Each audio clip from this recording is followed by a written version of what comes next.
कहां तक कंप्लीट हुआ भाई? आर्हेनियस सिद्धांत ये लिखा दिया ना, सक्रिय ऊर्जा उत्प्रेरक का प्रभाव।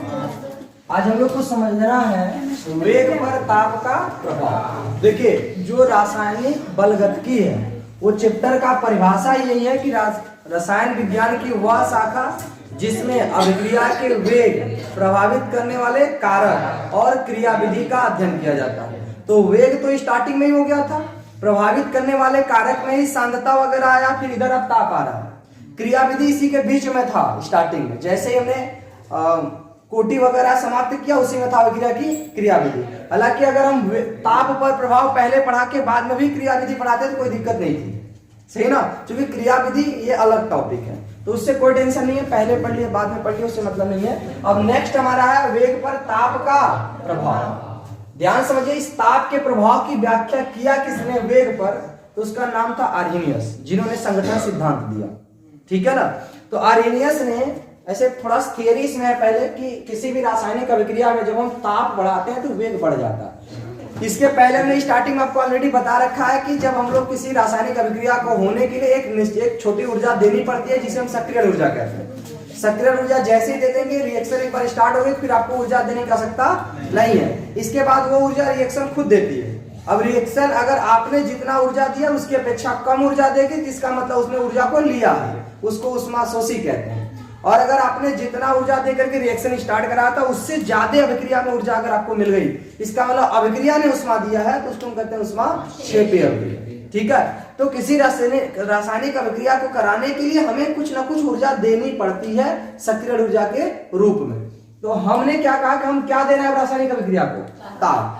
जब हम किसी अभिक्रिया को ताप देंगे तो उसको हम लोग ऊर्जा दे रहे हैं। कौन सी ऊर्जा? ऊष्मा के रूप में, तो बोलते हैं ऊष्मीय ऊर्जा। तो ताप बढ़ाने पर किसी भी रासायनिक अभिक्रिया का वेग बढ़ता है, लेकिन कितना ताप पे कितना बढ़ेगा इसकी व्याख्या किसने किया है? तो आर्हेनियस ने किया है। किसने किया है? आर्हेनियस। इन्होंने ना कुछ फैक्ट बातें अगर हम आपको बता दें उसको सिद्ध बाद में करें। देखो फैक्ट बाद में है कि जनरली देखा जाता है कि किसी भी रासायनिक अभिक्रिया में अगर हम ताप को बढ़ाएं लगभग कितना 10 डिग्री सेल्सियस, ठीक है ना, इसी पे परिभाषा आएगा तापीय गुणांक।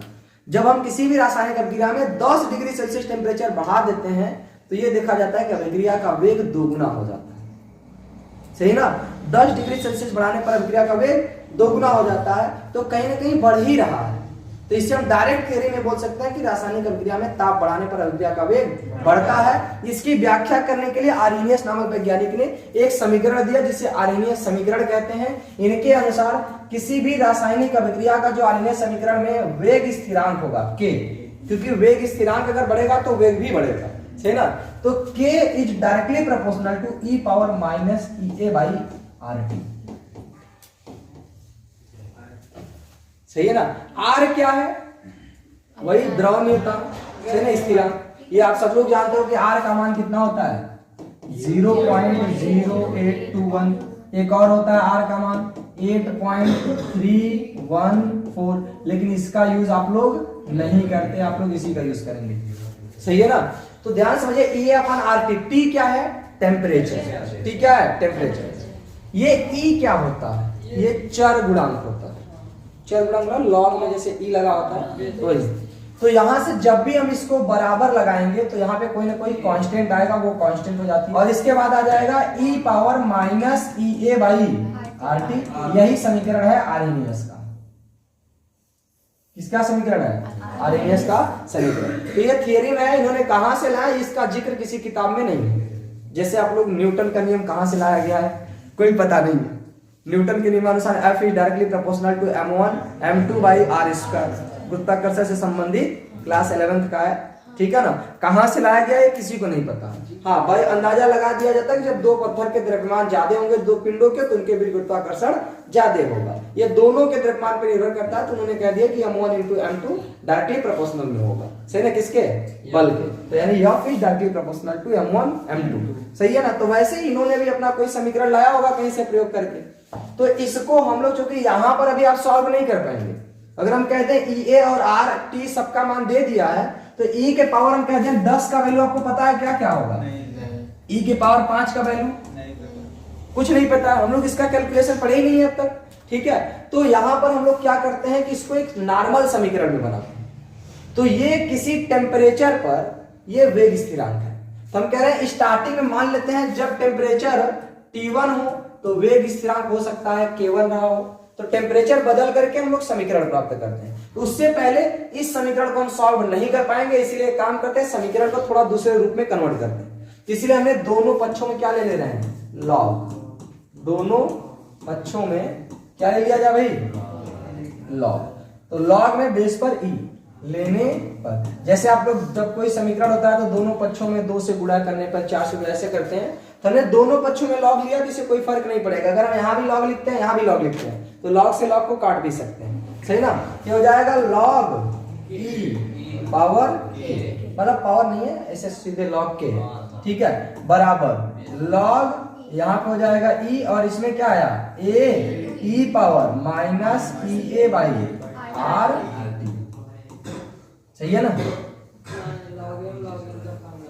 ठीक है, ये देखो है गुणा में a इंटू इतना, तो हमने फॉर्मूला ऑलरेडी बताया हुआ है लॉग यम इंटू एन का। बताओ भाई क्या बताया, लॉग यम प्लस लॉग, यही ना बताया गया है।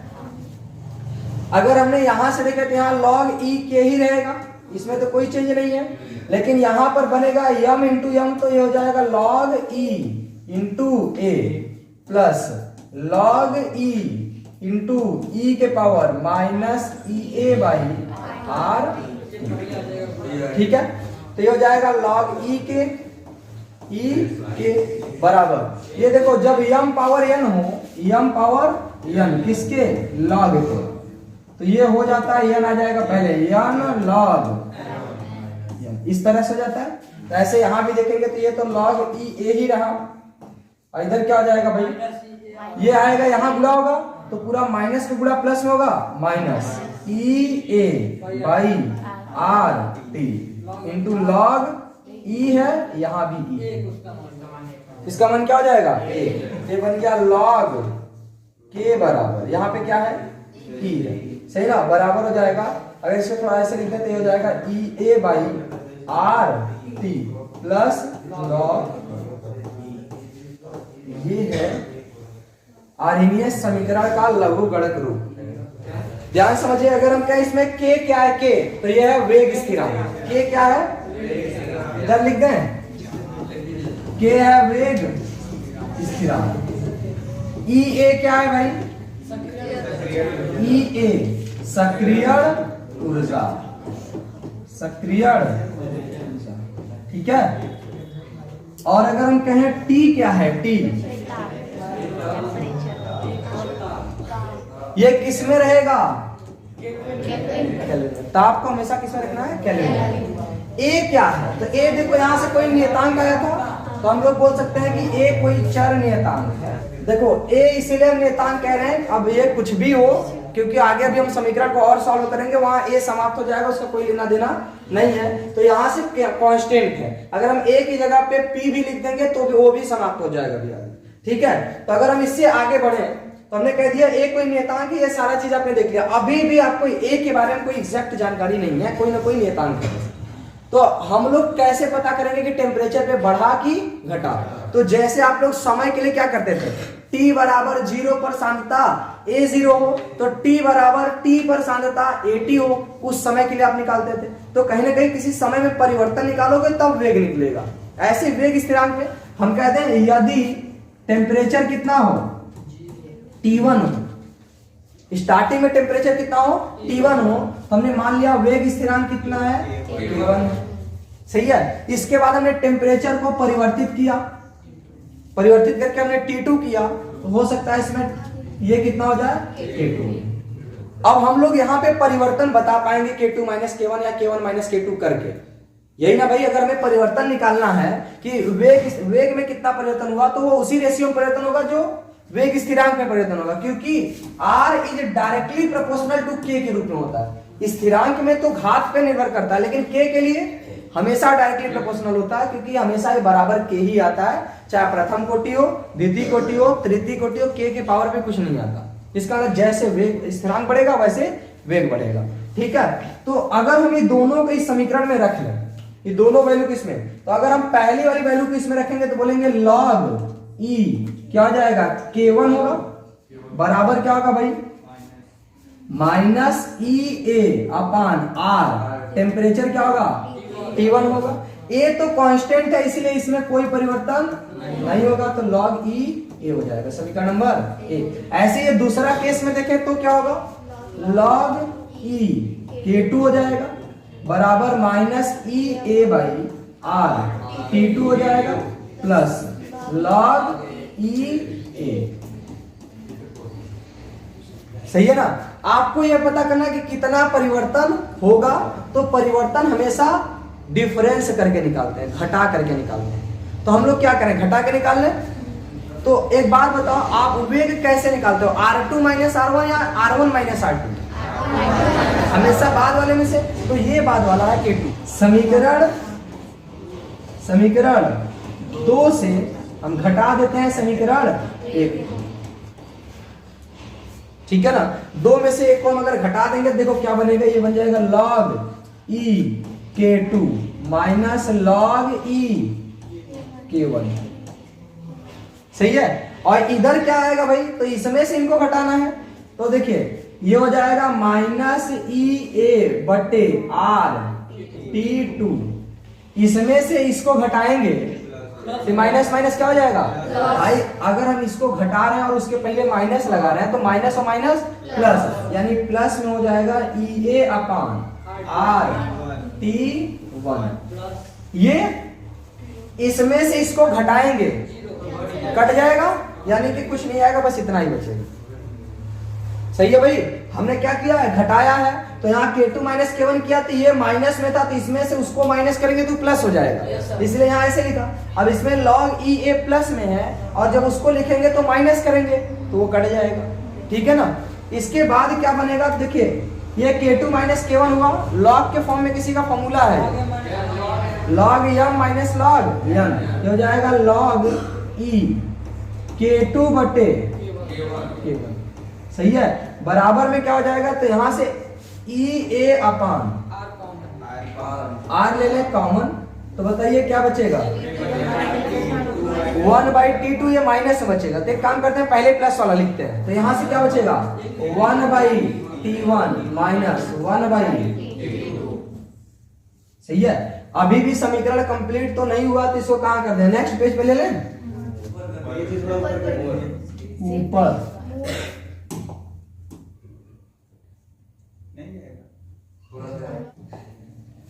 चलिए भाई, आप लोग कैलकुलेशन लॉग के रूप में कौन से बेस पर करते हैं, बेस 10 पर। तो यहाँ क्या है e है, तो e को हम 10 में कन्वर्ट करेंगे। तो देखिए log e बराबर क्या होता है, log e बराबर 2.303 log बेस 10। क्या कह रहा है भाई, अगर हम e ही रहने दें तो भाई देखिए जो भी वैल्यू आप रखते हैं, जैसे log 2 का मान, तो जो 0.3010 है वो log बेस 10 पर करके है, e के लिए नहीं है, तो आप e का कैलकुलेशन नहीं कर पाएंगे। अगर हम e का कैलकुलेशन कर पाते तो हम यहीं पे रहने देते। सही है ना। अगर हम e का कैलकुलेशन कर पाते तो हम यहीं पे रहने देते, क्यों इतना लंबा करने की जरूरत थी। ठीक है। तो अगर हम यहां से log e को 10 में कन्वर्ट करेंगे तो इतना आपको करना पड़ेगा। तो देखिए यहां हो जाएगा 2.303 log बेस 10। तो अब 10 को ना भी लिखे तो कोई दिक्कत नहीं है, K2/K1 बराबर हो जाएगा E A upon are 1/T1 minus 1/T2।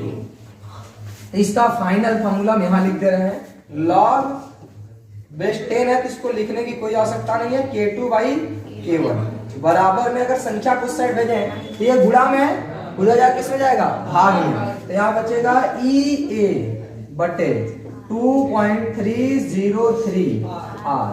सही ना। क्वेश्चन हो जाएगा 1/T1 माइनस 1/T2। ये है इनका फाइनल समीकरण जिस पे आप कैलकुलेशन कर पाएंगे। ठीक है। इसमें केवल 2 चीजें चाहिए। आप देखो इसमें क्या क्या चीजें पूछ सकता है, सक्रिय ऊर्जा आपको दे देगा, आर का मान हो सकता है दे, हो सकता है ना दे, नहीं देगा तो आपको रखना क्या है 0.0821, यही रखना है आपको। 1/T1 टेम्परेचर तो देगा ही कि इतने टेम्परेचर से लेके इतने टेम्परेचर के बीच परिवर्तन निकालनी है, तो T1 और T2 तो आपको देगा ही देगा। तो हो सकता है K1 दे दे K2 पूछ ले, या हो सकता है K2 K1 दोनों दिया हो, टेम्परेचर भी दिया हो, सक्रिय ऊर्जा पूछ ले। हमने आपको बताया था कि जब हम टेम्परेचर को परिवर्तित करेंगे तो सक्रिय ऊर्जा इफेक्ट होता है, इसीलिए इस फॉर्मूले में टेम्परेचर वाले में सक्रिय ऊर्जा आई है। ठीक है ना। अगर हम किसी को ताप बढ़ाते हैं तो ऑलरेडी अभिकारक की ऊर्जा बढ़ा देते हैं। अब जब अभिकारक की ऊर्जा बढ़ा दिए हैं तो हमको ये बात पता है रासायनिक अभिक्रिया होने के लिए कहां तक पहुंचानी है, दहली ऊर्जा तक। तो भाई ये दहली ऊर्जा के बहुत पास में आ चुका है, तभी अभिक्रिया का वेग बढ़ जाएगा, यानी टेम्परेचर से सक्रिय ऊर्जा भी इफेक्टेड होता है, इसीलिए फॉर्मूले में सक्रिय ऊर्जा भी आई है। कोई दिक्कत? अब इसी से हम सारे क्वेश्चन सॉल्व करेंगे। तो ये तो था पूरी तरह से कैलकुलेटिव वैल्यू। अब हम थियोरेटिकल क्या क्या चीजें समझ सकते हैं, अब उनकी बात करते हैं। चलिए, तो ये था फॉर्मूला। अब ध्यान से समझिए कि इनका थियरी वैल्यू क्या थी। तो इन्होंने कहा था नॉर्मल तो यही है कि ताप पे क्या प्रभाव पड़ेगा, तो ताप बढ़ाने पर अभिक्रिया का वेग सदैव बढ़ता है। क्यों बढ़ता है? तो आप अगर लंबा थियरी लिखना चाहते हैं तो आप बोलेंगे ताप बढ़ाने से अभिकारक की ऊर्जा बढ़ जाती है, जिससे अभिकारक की ऊर्जा जो होती है वो दहली ऊर्जा के लगभग पास होती है और सक्रिय ऊर्जा क्या हो जाती है, घट जाती है। सक्रिय ऊर्जा घट जाती है, घटती है, इसीलिए माइनस में दिखा। ठीक है ना। सक्रिय ऊर्जा क्या हो जाती है, घट जाती है। जब सक्रिय ऊर्जा कम हो जाएगी यानी अभिक्रिया का वेग बढ़ जाएगा। भाई सक्रिय ऊर्जा कमी देना पड़ रहा है, इसका अभिक्रिया का वेग क्या हो गया, बढ़ गया। तो ताप बढ़ाने पर अभिक्रिया का वेग बढ़ता है। आर्हेनियस ने ही कहा था कि अगर हम टेम्परेचर को किसी रासायनिक अभिक्रिया में अगर हम टेम्परेचर को 2 गुना कर दें, टेम्परेचर को कितना कर दें, 2 गुना कर दें, तो अभिक्रिया का वेग टेम्परेचर को अगर हम 10 डिग्री सेल्सियस बढ़ा दें, 10 डिग्री सेल्सियस बढ़ा दें, तो अभिक्रिया का जो वेग होता है वो क्या हो जाता है, 2 गुना। सही है ना। सही एग्जैक्ट वैल्यू है, एकदम एग्जैक्ट वैल्यू। ये किसी भी रासायनिक अभिक्रिया में अगर हम ताप को 10 डिग्री सेल्सियस बढ़ाते हैं तो इन्होंने ये पाया कि अभिक्रिया का वेग 2 गुना हो जाएगा। इसके लिए इन्होंने एक ग्राफ बनाया। क्या बनाया? ग्राफ। उस ग्राफ का नाम दिया बोल्ट समान वक्र। बोल्ट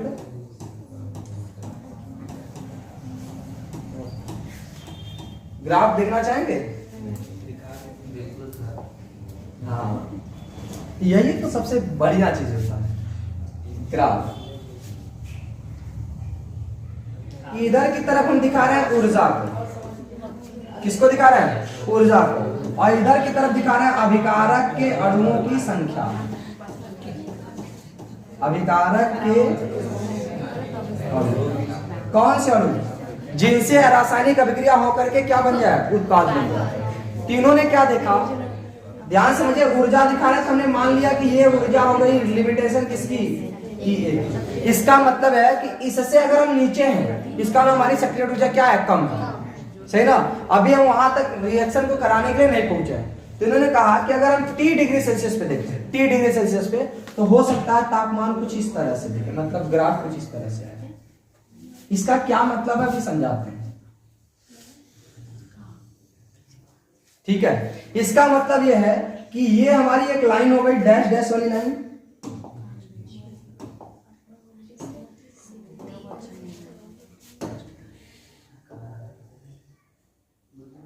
ठीक है, ध्यान समझिए। जब हम सक्रिय ऊर्जा तक पहुंच गए, उसके पहले इतने हमारे पास अभिकारक के अणु थे जो कि उत्पाद में कन्वर्ट नहीं हुए।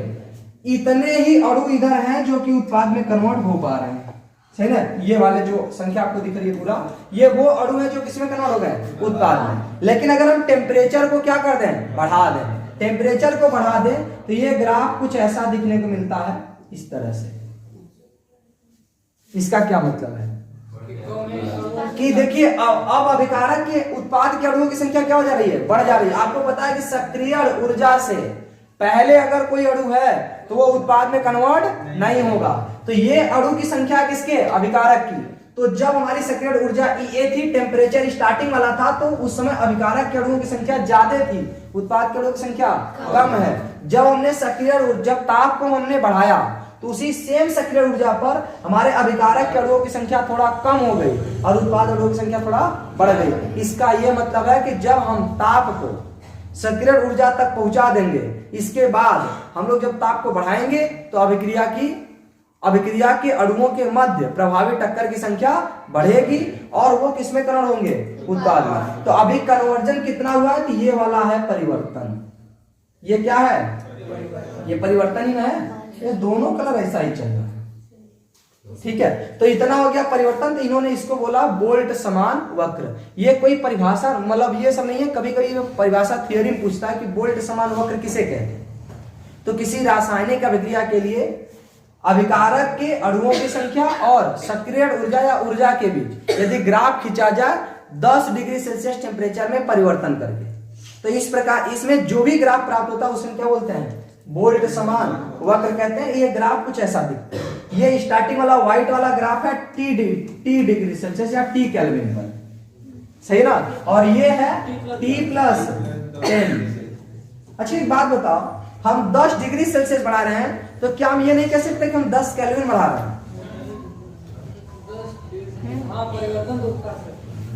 नहीं समझाया।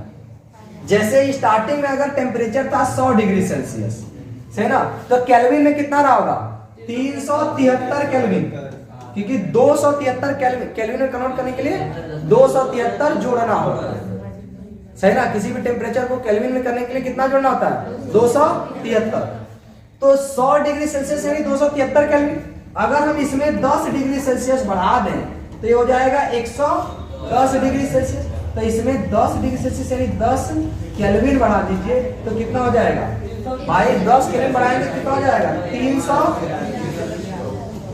ध्यान से समझिए, 383 केल्विन और 110 डिग्री सेल्सियस बतिया सेम ही है। नहीं समझे अरे भाई, ये बस डिग्री सेल्सियस में है और ये केल्विन में है, ठीक है। उतना ही टेम्परेचर ये भी है, उतना टेम्परेचर ये भी है। तो इधर भी डिग्री सेल्सियस, इधर 373, संख्या सेम भले अलग हो लेकिन टेम्परेचर सेम है। तो मैंने 10 डिग्री सेल्सियस परिवर्तन किया और यहाँ भी परिवर्तन कितना किया, 10 केल्विन। तो हम कह नहीं सकते कि ये बराबर है, लेकिन क्या ये बराबर दिख रहा है, संख्या में बराबर नहीं है लेकिन रियल में बराबर है, क्योंकि यही कन्वर्जन है। तो इसीलिए मैंने कहा देखो, अगर हम 100 डिग्री सेल्सियस टेम्परेचर है, इसका मतलब केल्विन में 100 नहीं होगा, ठीक है ना। और इधर 110 डिग्री सेल्सियस टेम्परेचर है तो इसका मतलब केल्विन में 110 नहीं होगा, लेकिन जो परिवर्तन होगा ना वो चाहे डिग्री सेल्सियस में हो चाहे केल्विन में हो बराबर होगा। जैसे यहाँ पर परिवर्तन किया हमने 10 डिग्री सेल्सियस, यहाँ पर परिवर्तन किया 10 केल्विन, बतिया सेम है ना। तो वही हमने कहा, जब परिवर्तन लिखोगे तो तापमान चाहे डिग्री सेल्सियस में लिखो चाहे केल्विन में लिखो, बात एक ही है। तो वैसे ही ये T+10 डिग्री सेल्सियस कह सकते हैं या T+10 केल्विन कह सकते हैं, ठीक है। तो यानी 10 डिग्री सेल्सियस टेम्परेचर बढ़ाने पर अभिक्रिया में जो भी अंतर आपको दिखने पड़ेगी वो ऐसा दिखेगा कि वेग क्या हो गया, तो इसी को हम बोलते हैं बोल्ट समान वक्र। तो थियरी क्या है, किसी रासायनिक अभिक्रिया में ताप बढ़ाने पर अभिक्रिया का वेग बढ़ता है। इसके लिए आर्हेनियस नामक वैज्ञानिक ने एक समीकरण प्रस्तुत किया जिसे आर्हेनियस समीकरण कहते हैं। इनके अनुसार K is directly proportional to e power minus EA by RT। तो K बराबर कोई कांस्टेंट आएगा A, तो हो जाएगा e power minus EA by RT। ये तो इनका अपना फॉर्मूला था, लेकिन इससे आप कैलकुलेशन नहीं कर पाओगे, इसलिए इसको हमने लघुगणक के रूप में कन्वर्ट किया। इसमें A के बारे में कोई अता पता नहीं है, इसीलिए A को हम खत्म करना चाहते हैं और हमें चाहिए परिवर्तन, सही ना, क्योंकि ताप बढ़ाने पर क्या परिवर्तन होगा वो वेग में दिखेगा। तो परिवर्तन चाहिए, इसलिए मैंने यहां से टेम्परेचर को 2 बार लिया। हमने कहा मान लेते हैं कोई स्टार्टिंग में टेम्परेचर रहा होगा, सही ना, उस पर वेग इसका कितना है K1। बाद में जब हमने टेम्परेचर को परिवर्तन कर दिया तो हो सकता है वेग इसका कितना हो जाए K2। दोनों को रख करके परिवर्तन निकालने के लिए घटाया और घटाने पर आपको ये फॉर्मूला प्राप्त। यही है आर्हेनियस समीकरण का पोस्टमार्टम।